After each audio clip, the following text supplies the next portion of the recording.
Ղազարյան տեղեկացնում է, որ ազգային ժողովի փոխնախագահ Հակոբ Աշոտյանը նպատակահարմար չի գտնում ընդունելություն իրականացնելու քաղաքական գործիչ այո, այսքանը։ Ես շնորհակալ, հաջողություն։ Սա ինչի մասին է խոսում, պարոն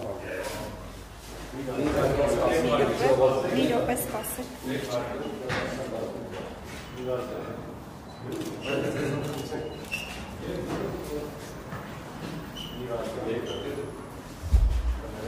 Խոչատուր, միքրոֆոն դուր։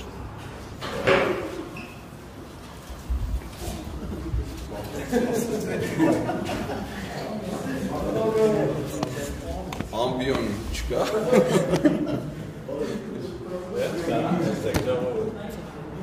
Պարոն Ղազարյան, դուք մեզ հետ զրույցում ասացիք, որ չեք սպասի, որ Հակոբ Աշոտյանը Ռուբինյանի օրինակին կհետևի եւ ձեզ կընդունի։ Սա ինչով եք դուք պայմանավորում։ Աստորեն հետևեց պարոն Ռուբինյանի օրինակին եւ կատարեց ենթադրյալ հանցագործություն։ Մենք լսեցինք բոլորս միասին ազգային ժողովի պատասխանատու աշխատակցի հայտարարությունը, որ փոխանցեց պարոն Հակոբ Աշոտյանի կարծիքը, որ Հակոբ Աշոտյանը չի ցանկանում ընդունելության արժանացնել Էդգար Ղազարյանին, որում ընդգծելով քաղաքական գործիչ Էդգար Ղազարյանին, այսինքն օրենքում քրեական օրենսգրքում իդեպ խտրականության դրսևորումը հենց առանձնացնում է նաև քաղաքական կամ այլ հայացքների համար խտրական վերաբերմունքի դրսևորումը, որը այդ պատճառ Սպասելի չէ ձերանները։ Չէ ճիշտ ասած, ես մտածում եմ, որ հանրային ծառայողները, ովքեր պետական պաշտոն են զբաղեցնում, պարտավոր են կատարել իրենց պարտականությունները, բարեխոսություն ցուցաբերել եւ կազմակերպել այն ընդունելությունը, որոնք որ իրենք են հայտարարել։ Ես դա եմ սպասում մեր բոլոր հանրային ծառայողներից, այդ թվում Հակոբ Աշոտյանից։ Իսկ եթե նրանք հերթական անգամ փորձում են դրսևորել պարզապես հանցագործի վարքագիծ, կարծում եմ, որ ազգային հեշտացրեց ուղղակի կարողացում եմ գլխավոր դատախազի գործը, որովհետև ես անպայման երկուշաբթի առավոտյան, եթե այսօր չհասնեմ, հաղորդում կտամ հանցագործության մասին նաև պարոն Աշոտյանի համար, եւ եթե դատախազը միջնորդությամբ գա ազգային ժողով անձեռնունքներությունը ձեռքելու համար, մեկ այցով նա միջնորդություն կներկայացնի երկու պատգամավորների Ղազարյան, նայեք, ինչ արդյուն ենք նախաձեռնությունը, խորհրդարանական խմբակցությունները վարչապետի տեխնացությունը, ԿՊ-ից հեռացված երկու պատգամավորներ արդեն իսկ վարչապետի տեխնացու են ասում եւ Էդմոն Մարուկյանի անունը, դա ասում է, որ իրեն են առաջադրելու։ Նոր կարգացի։ Նորմալ է, ես դրա նորմալ եմ վերաբերվում, որովհետև դա ամբողջությամբ տեղավորվում է այն խնդիրը, որը որ մենք բարձրացրել ենք պատգամավորների առջև։ Մարուկյանը ձեր համար է ընդունել տեխնացու վարչապետը։ Գիտեք ինչ, այդ գործընթացը չի կոչվում Էդմոն Մարուկյանին կամ ուրիշյանին վարչապետ ընտրելու մասին։ Այդ գործընթացի գլխավոր նպատակը վարչապետին ամուսնահություն հայտնել է։ Եվ նախաձեռնության հեղինակները կարող են ներկայացնել իրենց համար նախընտրելի տեխնացու, եւ նախաձեռնության հեղինակ կարող են լինել պատգամավորները, եւ պատգամավորները կարող են ներկայացնել իրենց նախընտրելի տեխնացուն։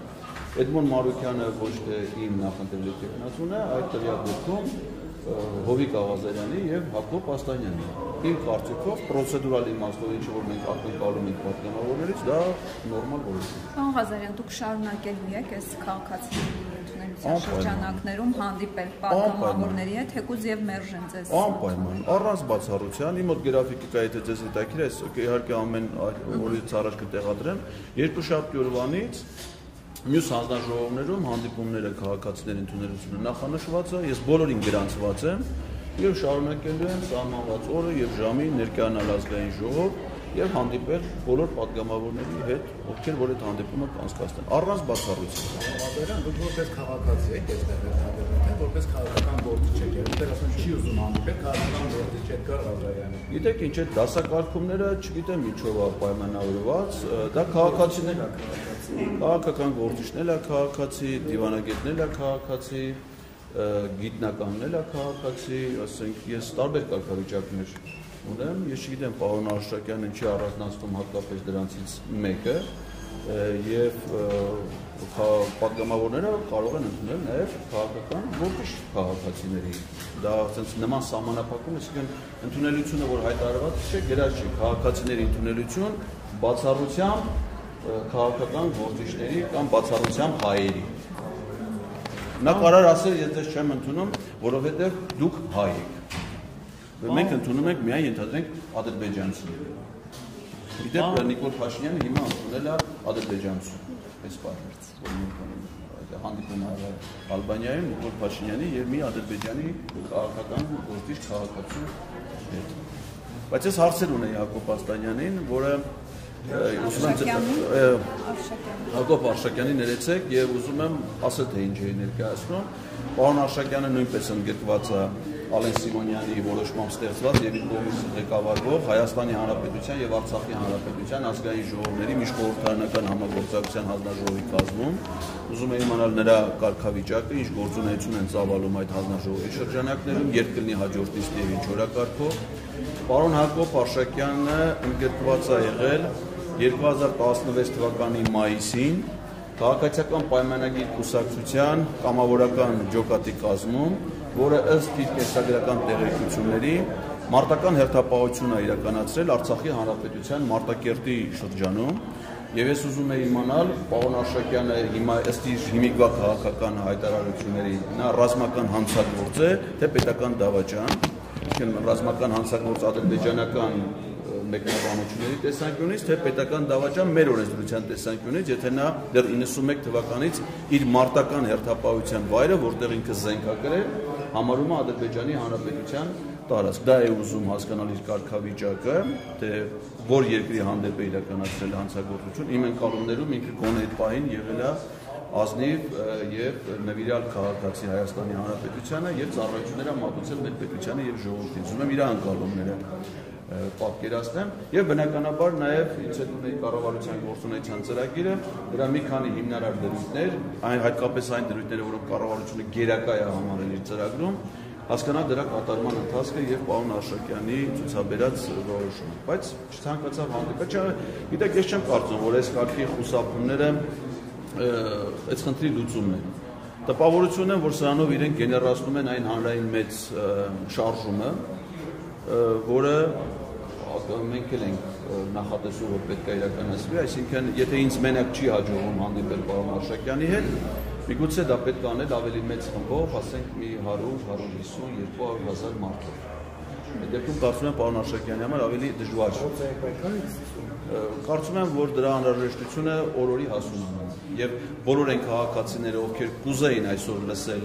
թե ինչ պատասխաններ ունի պարոն Արշակյանի իմ այս հարցադրումներին, որոնք բոլոր օրինական են, բոլորը բխում են սահմանադրությունից, օրենսդրությունից, կարծում եմ, որ մենք կարող ենք մեկտեղել մեր ջանքերը եւ ես մենակ չմնամ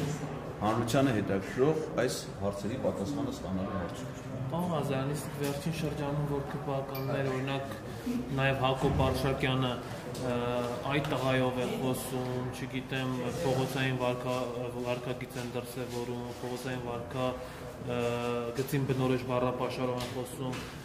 դուք պատրաստ եք իրենց հետ նաև այս մակարդակում շփվել, թե որտեղ չի բացառում, որ օրինակ հանդիպումների ժամանակ նման դեպք լինի, նամանավանդ, որ նախկինում, երբ որ դուք ՄԻՊ-ի թեկնածու եք, նման դեպք եղել է։ Նման դեպք եղել է եւ ես նման դեպքերին համարժեք չեմ արձագանքում եւ ՄԻՊ-ի թեկնածուի կարգավիճակում, երբ որ ես գտնվել էի այդպիսի հարձակման վիրավորանքների պատգամավորների խմբային, որը ոչ թե անհատական, այլ խուլիգանական խմբային պահվածքի թիրախում, ես իմ մտքում անընդհատ հիշում էի ռուս սատիրիկ Միխայել Զագորլովի հայտնի խոսքերից մեկը, որ եթե դու փողոցում քայլում ես եւ որևէ շուն հաչում է քեզ վրա, ամենևին պարտադիր չի, որ դու էլ ծնկներդ խփես գետնի եւ նույն կերպ հաչես իր վրա։